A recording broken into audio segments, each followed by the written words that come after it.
Welcome back to the Gentleman's Gazette. In today's video, we discuss 19 things men should never wear, especially if you're stylish or dapper.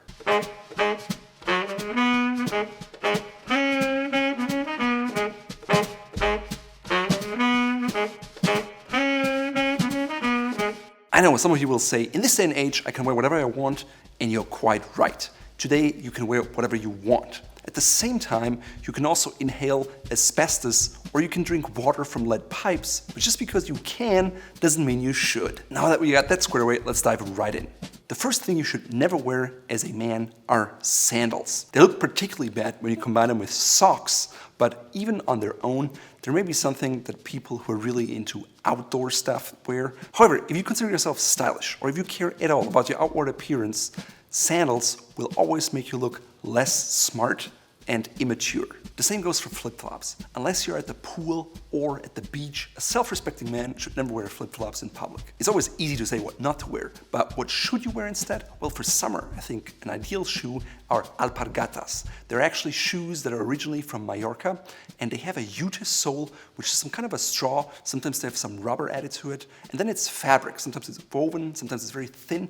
In any case, it's a summery shoe, it's airy, it serves the same purpose as sandals or flip-flops, yes, it's a lot more stylish. If you want to go a notch up in formality, go with perforated punch-hole leather shoes or maybe even linen because it absorbs the moisture from your feet and it looks very summery and elegant. The second thing you should never wear are cargo shorts. They just make you look like a douchebag, and I know some people love them because they're functional. Having items in your cargo shorts pockets make you look asymmetrical, and because of that, it sends a subconscious signal to others that you're just not as well put together and they can't put their finger on it, but in any case, they will think less highly of you. My third men's style pet peeve is wearing a matching tie and a pocket square. Oftentimes they come in sets, usually in ugly, shiny satin, and sometimes they're even pre-folded pocket squares or pre-tied ties that you clip on, and if you wear this, it just looks so cheap and like you don't know what you're doing that you're better off skipping it altogether. Of course, wearing a tie and a pocket square makes you look dapper, and you should do that. However, you should always tie your own tie and fold your own pocket squares. If you're not sure on how to do that, we have a whole series on different tie knots and how to tie them, as well as how to fold pocket squares the easy way. Please check them out. My fourth style pet peeve is wearing a suit with short socks. No one wants to see your hairy calves, and even if you shave them, it's just not appropriate, especially not in a business setting or an office setting. And if you go with a suit or with long pants or trousers or dress pants, you should always have over-the-calf socks. If you want to learn how to combine pants with shoes and socks so you look dapper, please check out our guide on this here.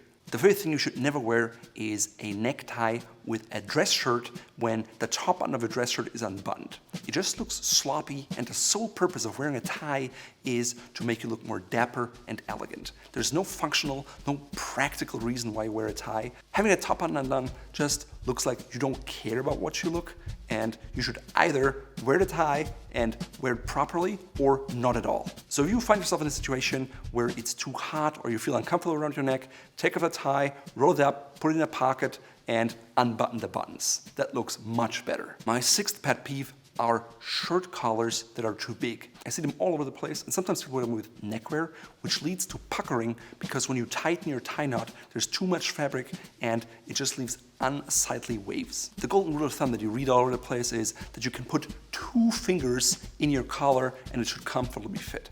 The problem with that is I've never found a collar where I couldn't put 2 fingers in because your neck is flexible. Because of that, you should wear a collar that doesn't leave any visible gaps when you stand still. Usually, if your collar is too big, you'll find that there's a gap in the front and it should sit snugly against your neck. That will give you a proper look and is just dapper. The seventh thing you should never wear are square-toed shoes. Usually that's what you find in lower-end shoes under $100, and they're just plain ugly, and they show to everyone around you that you have no clue about dressing well. When I grew up in Germany, there was a company named Lloyd's, and they sold tons of ugly shoes, and they were actually a little more expensive, so people considered them to be quality dress shoes, and for that reason, that style was perpetuated. Fortunately, there are lots of other good companies out there that offer a nice round toe, or if you want something a little more square, go with a chisel toe. That's very elegant. My eighth style pet peeve are tennis socks. Unless you're at the gym, there's really no reason you should ever wear them. Wearing white tennis socks with brogues or with long pants or even with shorts in a public setting that is not the gym make you look like a peasant.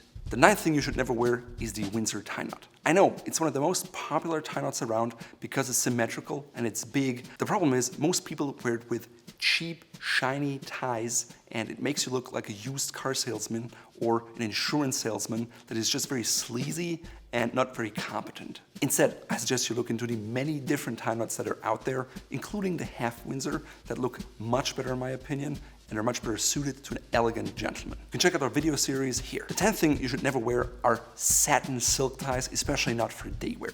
Maybe if you want something for the evening where you want a little bit of shine, I could see that. But most of those ties you get at Walmart or a cheaper outlet like Menswear, Jose Bank, and you name it.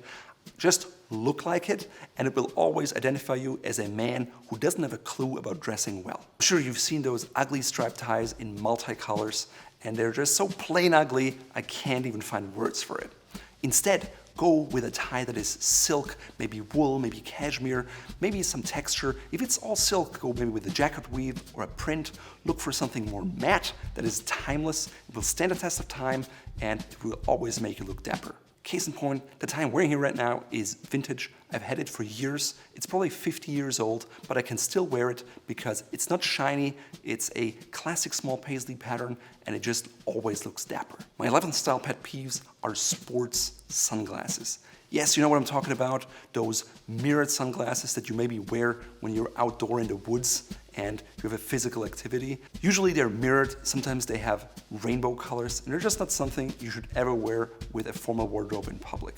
Instead, go with classic sunglasses that have stood the test of time, such as maybe a pair of aviators, maybe Wayfarers, or maybe you want to be like Steve McQueen, the king of cool, and to learn more about those sunglasses, please check out our guides here. My 12th pet peeve is when grown men wear jerseys in public.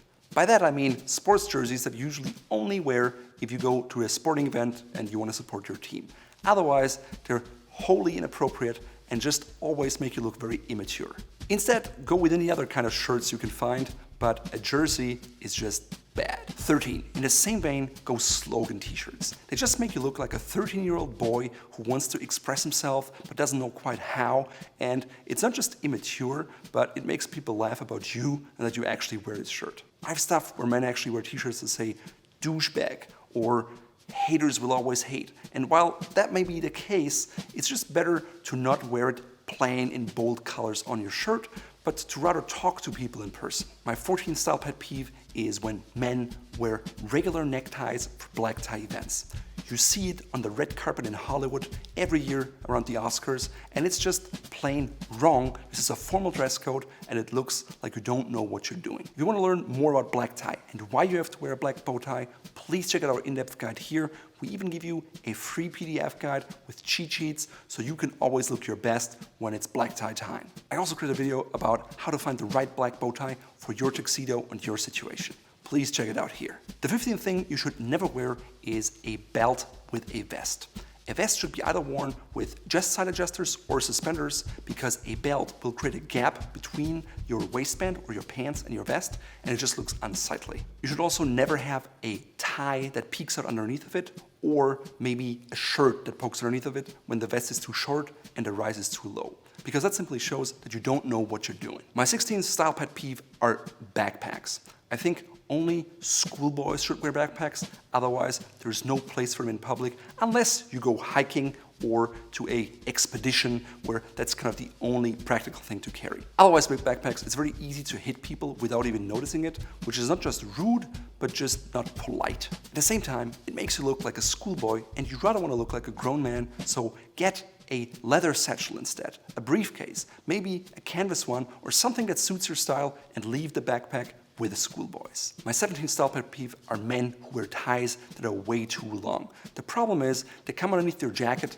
and if you don't wear a jacket, they even accentuate your balls, which is just not where you want people to look at. Ideally, they look at your face and not at your crotch. Now, I get it, a lot of ties are too long, and especially if you're a shorter guy, it's very hard to find a tie that actually works for you, because otherwise you have to have this gigantic tie knot with your tiny head and it just looks goofy. So instead, buy ties in the right length for you.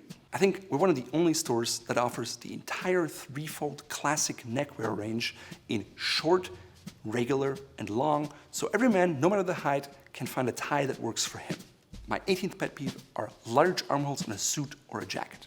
Not only do they make you look like a football player, but they're also uncomfortable and they restrict your movement. Instead, go with smaller armholes. I suggest to watch our series on how a suit should fit so you get it right. The 19th thing you should never wear as a self-respecting man are big, gaudy wristwatches that just scream for attention. I know they're really popular these days, but a smaller watch is just more sophisticated, especially if it's slimmer, and it serves the same purpose, and it's just a hallmark of an elegant gentleman. In today's video, I'm wearing a custom-made three-piece suit, which is special in the sense that it has a peak lapel and an action back. It's a combination you find very rarely because peak lapels are more formal, and usually a notched lapel would be the right lapel for this kind of a suit.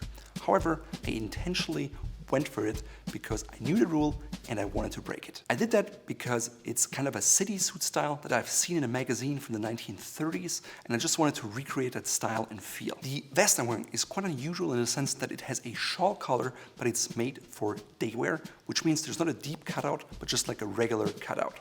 I also have a self-fabric bag and the lining only on the inside, which is something you only see custom usually. The pants have inward-facing pleats because of my big thighs. I like to have some cuffs because they pull the pants down because of the weight. And the shirt I'm wearing is a white fine herringbone shirt from Siniskalki with a club collar.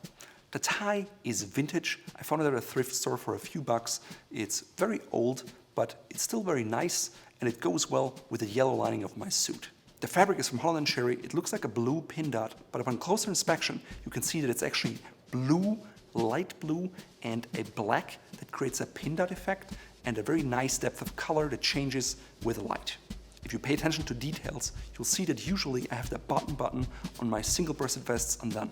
However, this vest has only 3 buttons, so leaving the bottom one undone would be disproportional. The pocket square is from Fort Belvedere, and it picks up the yellow tones, but it adds some orange, some purple, just to break up the entire look and make it harmonious. The cufflinks I'm wearing are also vintage. It's an octagonal shape with cloisonné enamel, which means it's enamel that you can actually see through. The enamel creates a very nice effect, especially if you have light that falls on it. As you can see, the colors of yellow and blue go well with my suit and my tie. In the same vein are my socks, which are shadow strap socks from Fort Belvedere in navy blue and yellow. And while it's not the same color as my suit, the two-tone effect really helps to tie everything together. The shoes I'm wearing are single monk straps with broguing on them and a wingtip.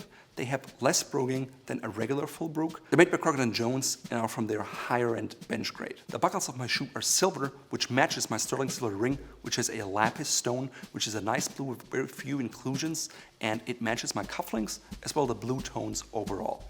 That way everything is tied together and it still has an accent in the form of my tie, my shirt, as well as the pocket square. It just looks dapper, classic, and timeless. I know this video may be too extreme for some, but sometimes you have to take a stance, and I firmly believe in that. And if you enjoyed this video, or if you want to learn more about classic man style, please sign up to our free email newsletter, and we teach you how things evolved, why to wear them, why not to wear them, and you can take it from there and do whatever you want.